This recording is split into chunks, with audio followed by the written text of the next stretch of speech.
This is not how I thought I would end up talking about Funko on this channel. That's it, that's my intro. Hi, I'm Amanda, you're watching Swell Entertainment. Today we are talking about Funko Pops. Funko as a company, and apparently reports that they are having a bunch of debt and might not survive another year. I don't know, we're gonna talk about it. I am annoyed at myself because I was showing you guys the Funko Pops that I have, and without realizing it, I stopped the recording of the audio. So thankfully I only got 8 minutes into filming before I realized that.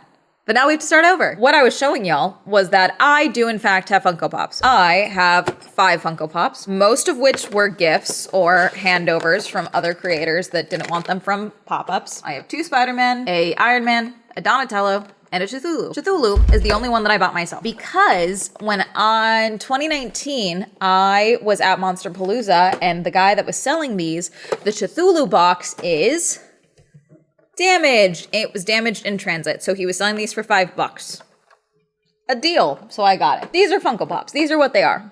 Okay. This is a bobblehead. Here's a vinyl. These are vinyls, and they're basically action figures, but also not action figures. They just kind of stand there. They're like standees, basically. And that's the main thing that Funko Pop is probably known for. Funko as a company actually owns a lot of things, including Loungefly. But really fast, let me take a second to tell you about the sponsor for today's video, Rosetta Stone. Rosetta Stone is an all-in-one language learning platform with everything that you could need to learn a language and use it in the real world. I went to Japan last year, and I'm planning on going again next year, and though I picked up a few things in Japanese while I was there, I definitely was not conversational or proficient enough and was pantomiming quite a bit while I was in Japan. So before I returned, I wanted to become a little bit more conversational, or at least become a little bit better at being able to communicate in Japanese while I am there. And that's one of the great ways that Rosetta Stone can be helpful. You see, growing up, I was not one of those students that took French or Spanish in middle school because I was bad at math. So instead of taking a language class, I had to take extra math classes. And then when I got to high school, I did take 2 years of Latin. However, we weren't exactly speaking that. And so a lot of the tools that you kind of develop from learning a second language while you were growing up, I didn't learn those. The Rosetta Stone method of using audio cues, but also visuals and text on screen as well, actually works very well for me, not only because I didn't learn these methods in school, but that's also a lot of how I learned how to read with my dyslexia. The immersive lessons can be as short as 5 minutes, and they are completely on your own pace, which works great for me because of how much I travel. I also really like the audio companions where you can just download an audio track and listen to it while you're multitasking. I usually do that when I'm doing my morning routine. For over 30 years, Rosetta Stone has helped millions of learners develop fluency in 25 different languages. If you are ready to get started learning a new language, you can go ahead and click the link in my description box. With that link, you will get 60% off an unlimited lifetime Rosetta Stone membership, one fee, all 25 languages included. And thank you to Rosetta Stone for sponsoring this video. But the reason that in the intro I was like, oh, this is not the video that I thought I was gonna be making. I've had plans for a while to do a what's not a cult but feels like a cult video on Funko Pops.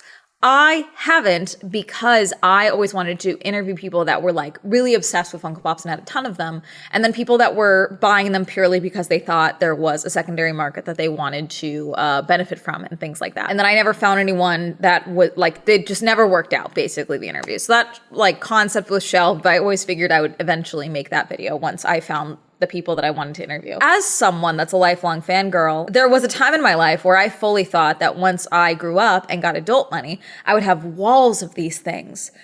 Like in those like nerd den photos on, you know, Tumblr and stuff, because I was like, that's the dream. And then I got older and realized once I had adult money, YouTube adult money specifically, I kind of hate how they look. Just a little bit. Like, it just doesn't excite me anymore. You know, like I like having figures. I have a handful of figures. I did donate quite a few of them, the ones that I did have during the LA fires, because children lost toys, obviously. So I donated quite a few of what I had. But I have a couple other like silly figures. I have some anime figures and things like that. Funko Pops as a style, I'm not obsessed with it. The only reason they are in their boxes is because it's easier to store them this way. In the original recording, I opened up this one, which was gifted to me because I thought there was mold inside the packaging. And I'm wondering if it was when it was open prior to it getting to me, because this is ripped and that's why there's mold in it. I don't know if it's mold. It looks weird. It's something. It's not on the toy. It's in the plastic. I don't really have these for any monetary value or anything like that. It's just like, I was like, I liked them at a time. And then also I'm a nerd nerd, and this is an easy nerd gift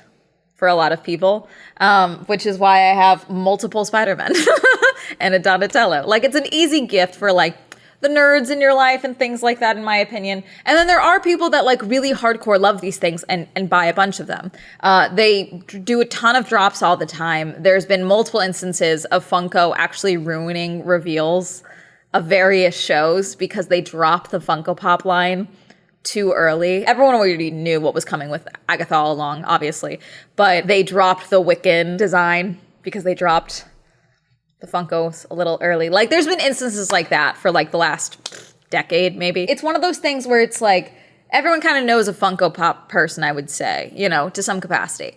I just don't, they're just not, other things excite me more. But yeah, I was seeing a lot of articles about this. The first one I saw was from Dexerto, and so I was going to read that article and start from there. However, Dexerto's layout sucks on their website, so every time I click the Funko Pop article on the Dexerto website, it brings me back to their, like, entertainment homepage. It won't let me open the article. Fantastic web design. Love what you guys are doing over there. Super fantastic. Sorry, Dexerto. You guys don't get any real plug other than me being annoyed. This one is from GameRant.com. Funko is reportedly in dire straits by Michael Brandon Ingram. Funko is reportedly in severe financial trouble.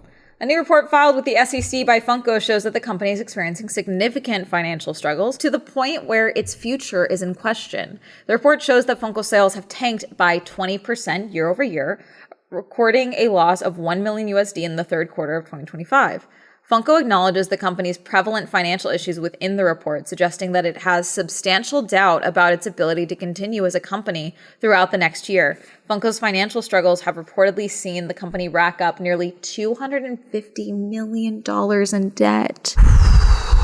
That's not a real number. It's interesting because to me, as a nerd, okay, I feel like Funko has become, like, synonymous with most releases, especially, like, pop culture releases and things like that. Like, I'm literally looking on this website, they have a photo of the K-pop Demon Hunters ones that they just released. And so it's interesting because I'm so curious if it's just the oversaturation, if it's too many figures. There's just so much different properties now, so many different IPs that they do a ton. I did see people on Twitter talking specifically, they were like, who the fuck is Patty Jenkins? Don't get me started. And how at a store there were discounted Funko Pops, all of which were of Patty Jenkins. Patty Jenkins is a director of Wonder Woman. They had apparently made Funko Pops of Patty Jenkins and overbought excessively. No offense to Patty Jenkins.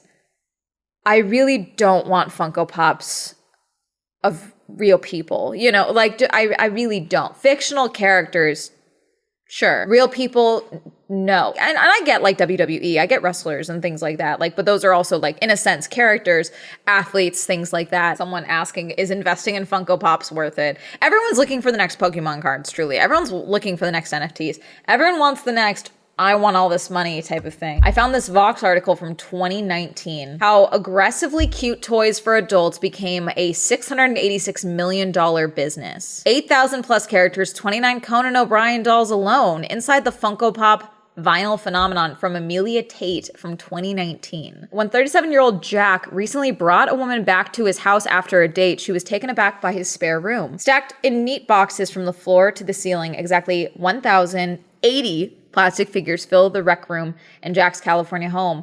Over the past 4 years, the grape farmer, who is identified here by a pseudonym, has spent more than $9,000 on toys. Each of Jack's toys has a pair of large, vacant black eyes, a square head, and disproportionately small body. They are pop vinyl figures created by the 20-year-old company Funko Inc. In 2018, the company's net sales increased 33% to $686 million, with figures accounting for 82% of all sales.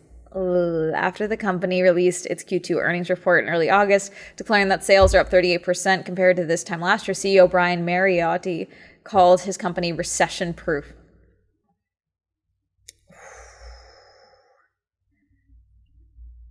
Oh, this didn't age well. Collectors like Jack make up 36% of Funko's customers, while 31% are occasional buyers. Wilkinson says Funko Pops appeal to both markets because of the science of cute behind the figurines display. design, sorry. The recession-proof line is fascinating to me because the concept of recession-proof in my brain, and this could be totally far off base as well, is that your company will survive. Like, it will survive. I think a lot of people consider recession-proof as you will still see that exponential growth during times of economic turmoil, which I don't think is logical. You know what I'm saying? This could just be me spitballing. You could totally be like, are you dumb? No, that's fine. But in my brain, I see a lot of things where it's like, this is recession proof.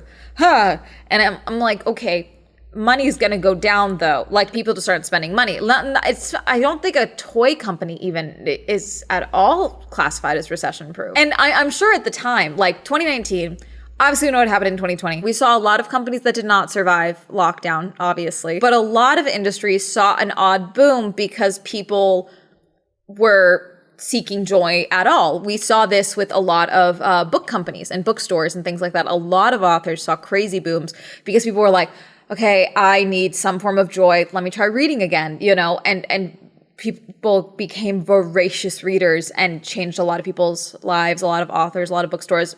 Barnes & Noble survived, okay, because of all of that. A lot of like secondary markets and things like that also saw a crazy boom because it was kind of like, let me like feed myself and keep myself happy because I'm locked inside.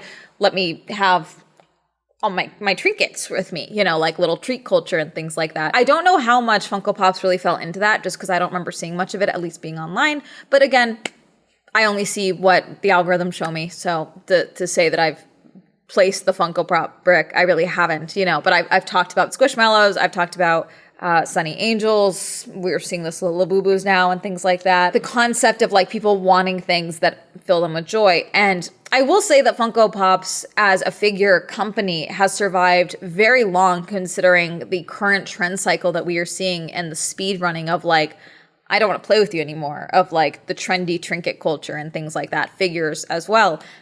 And so I'm not shocked that they're having financial trouble, if that makes sense.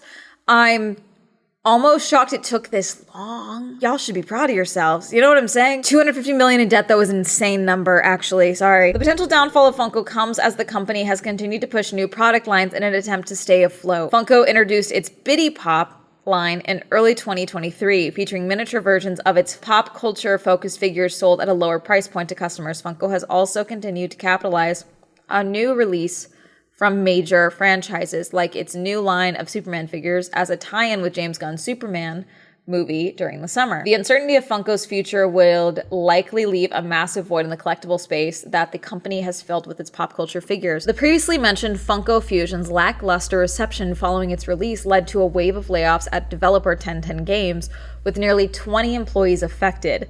Funko's licensing deals have also likely eaten into the company's potential earnings, with more than 1,000 brands available under the Funko Pop line.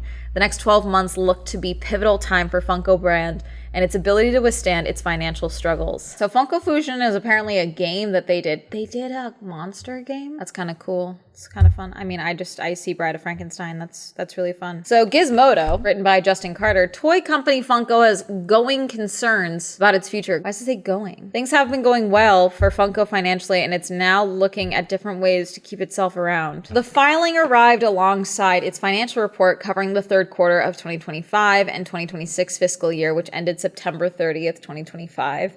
And mentions rising debt amid a challenging retail environment from the United States' ongoing tariffs. Tariffs, I don't doubt, are playing a role in this, but I'm also wondering if you have just oversaturated your own market at this point. Like, you can be synonymous with pop culture, but it's also very difficult to keep up with pop culture and predict what is going to sell well within pop culture. You know what I'm saying? We just saw this Halloween where apparently like every major like kids costume company turned down the concept of making K-pop Demon Hunters costumes ahead of the release because they thought it wasn't going to be successful. Cut to October, and Spirit Halloween employees are like, we do not have K-pop Demon Hunters. It's very hard to predict that type of market. And you guys just have so many things as I'm looking at the ones that I have. Funko reported respective declines in worldwide and domestic sales by 14.3% and 20.1% year over year for its third quarter. Year over year from what? Because to go from 2019, I'm assuming since lockdown would be my assumption. While the company mentioned some wins in good sales of Bitty Pops and upcoming K-pop Demon Hunters merch, it admitted it's been hurt by retailers having slower than usual restocks of their supply or canceling orders entirely. Okay. People don't have money. The cheaper ones make sense because that's a way to get like people to get things for their kids, for friends and things like that cheaper. And also sometimes to get something to sell well, shrink it, make it cute. Some of these I'd be like, oh, like I think it was an LA Comic-Con. I stopped at a booth because I was like, oh, these are so cute. And they were like earring versions of these boxes shrunk down. And they were just like the Funko Pop mini figures or whatever that someone put on earring backings. And I was like, I thought she made them. I was like all excited. She didn't make those. I didn't buy them. You just glued earring backings to these things. I'm less impressed now. Further hurting things are the raised prices on some of its products due to the aforementioned tariffs, whose legitimacy is currently being debated by the Supreme Court. Tariffs, yes, they're dumb. We know. It is impacting these companies. It does not surprise me whatsoever. That can't be the only thing that's affecting them because the tariffs that's a newer development, the tariffs. I don't doubt that it has affected things for the retail market for Funko Pops. Is that the only thing affecting your market? There's no way. If you're already struggling, yes, the tariffs are a death sentence for a lot of retailers and things like that, in a lot of sense. We're already dealing with fine margins. Now we have to deal with this expense on top of it. That's a nail in a coffin. It just is. And don't get it twisted. Fuck him. But also, there's other things at play here. You know what I'm saying? Like especially for a company as big as Funko. When a small business is like, these tariffs are killing me, I'm like, abso-fucking-lutely. A company like Funko, I'm like, okay, how bad were the margins already? You know what I'm saying? In its filing, Funko mentions the need for additional financing or failing that pursue strategic alternatives such as scaling back its operations, of potentially selling the company. Hi, Funko. You can sell it to me. If you want to just sell me the Funko Pop figures, $10 for a company. I'm kidding. I feel like when you have instances like this, like I think you just kind of got to have like a full restructuring of things. You know what I'm saying? And that obviously costs money. There's no specific timetable to review said alternatives, and it acknowledged there's no guarantee this process will result in any particular outcome. So by the time we approach 2026, Funko may be in an entirely different place or not be around at all. I'm so curious. How many people do you guys currently employ? Like designers, things like that. Is it just very copy and paste right now? In my brain, I would say immediately let's scale down inventory. You know, like take stock of all the different companies and lines that you have rather than just adding new ones. Really assess, okay, where is the money going? Where is it coming in? What's consistently been performing well? Let's reevaluate those. Like, which I'm sure you're doing. You don't need some 28-year-old in LA, some YouTube chick to like tell you that probably. But in the other article that mentioned like, oh, they've been coming up with new lines trying to figure out to bring money in.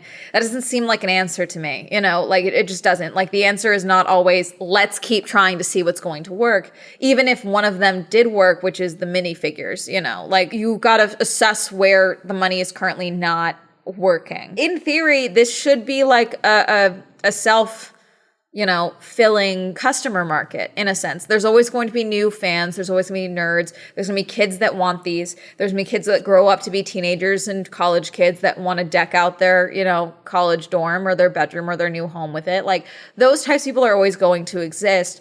Their finances are going to change. So instead of buying, you know, 15 figures in a year, they buy 2, you know, or maybe 1 or maybe 0 for a year. That market will always exist. But like, do we need variants for everything? You know what I'm saying? We've been seeing so many stories like this. I think Funko is just the one that I was surprised by. Could all of this also be bullshit? I'm curious where the debt's coming in. Is the debt all tariffs? There's no way. Also get rid of the NFT thing. I'm so curious. I have not met anyone that is like using your guys' like drop thing. I'm so curious. Is that doing well? How is that doing? Like in 2025? Going into 2026, like the operating costs alone for that must be ridiculous. You know what I'm saying? I don't know. I think it's a clean house of what your products are. Not clean house as in more layoffs. Not that. I am saying assess the existing business model and go through that. I'm not saying lay people off. You probably will because Everyone is right now, which is bad. But I think that we're going to see more of this, you know, and people just have less disposable income. I'm doing a no-buy year right now, you know, because I have dumb credit card debt that I'm attacking, and I had impulse spending issues that I'm working on. And I'm sure I'm not the only one. And I think after, with the holidays and everything like that, well, like I mentioned, there's been a lot of layoffs. I think we're going to see a very tight holiday season potentially. I'm sure going into the holidays, you're like, oh, well, people will be buying Funko Pops for Christmas. And it's like, I don't know if they will be. I mean, I don't want Funko to go out because, like I said, I do consider them synonymous with pop culture. Like, as like a person on the internet, I do think there is like a cultural significance to them, even if I do sometimes think they do dumb things. And I do know a lot of people, they do give them joy and make them happy and things like that. And again, I don't want people losing their jobs. I don't think this is going to be the last stories like this that we hear. Obviously this year we have seen, you know, Joann's go out. Forever 21 did a weird thing where they were like, we're filing for bankruptcy, we're shutting everything down or whatever. And then they like all had these all like store closing sales. And then they put out this weirdly condescending post on their Instagram that was like, there's been some misunderstanding and rumors. We're not going anywhere. And then the comment section, like that one drove me insane. Actually, I hate you, Forever 21, for that one. Shutting down, already bad. That condescending post you posted. Hold on, let me read it to y'all. Tangent, hi. Yeah, May 30th, it was this year. Hey, Forever 21 fam, I hate this. We know there's been some buzz and we want to clear things up. Forever 21 isn't going anywhere, and we are still committed to bringing you the styles you love. Right now, we're evolving, refreshing, and building what's next. We get that change can feel unexpected, but we're excited for what's ahead, and we'll be sharing more with you soon. Thanks for sticking with us, and you're the heart of everything we do. Someone said, I'll never forgive y'all for closing the stores. Someone said, Forever 21 is a toxic relationship you can't get away from, and I'm currently still healing from after the loss of my job of 8+ years. Dumb. Hated that. Anyways, I hope Funko doesn't do that. Here's a condescending post about your intelligence. There's some buzz. I hate you. God. I don't think this will be the last of this, especially in the pop culture space where there are so many varieties and things like that, just for the nature of like keeping up with the trends and the existing IPs and developing IPs and popular IPs and things like that. IPs is an intellectual property. Sorry. Sometimes I assume people know what I'm talking about, but just in case. But all in all, I just, you know, I don't want people losing their jobs, and I think this is going to get worse. You know, there's been a lot of layoffs and things like that. That's really going to be it. I just wanted to talk about this for a little bit because it was the, you know, Funko video that's not a Funko video type of thing. They don't mention their other companies here. It sounds like they're specifically talking about Funko Pop here.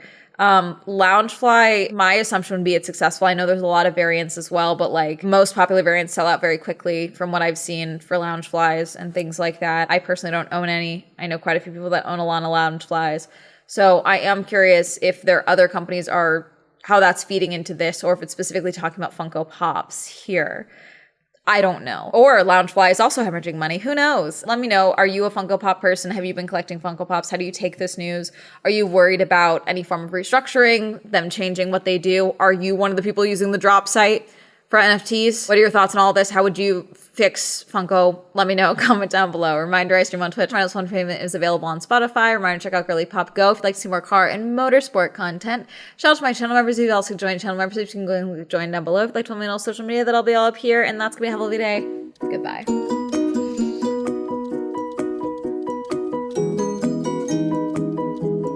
There's a Funko Pop advent calendar. Okay, we might have to do an advent calendar video because they're getting out of hand.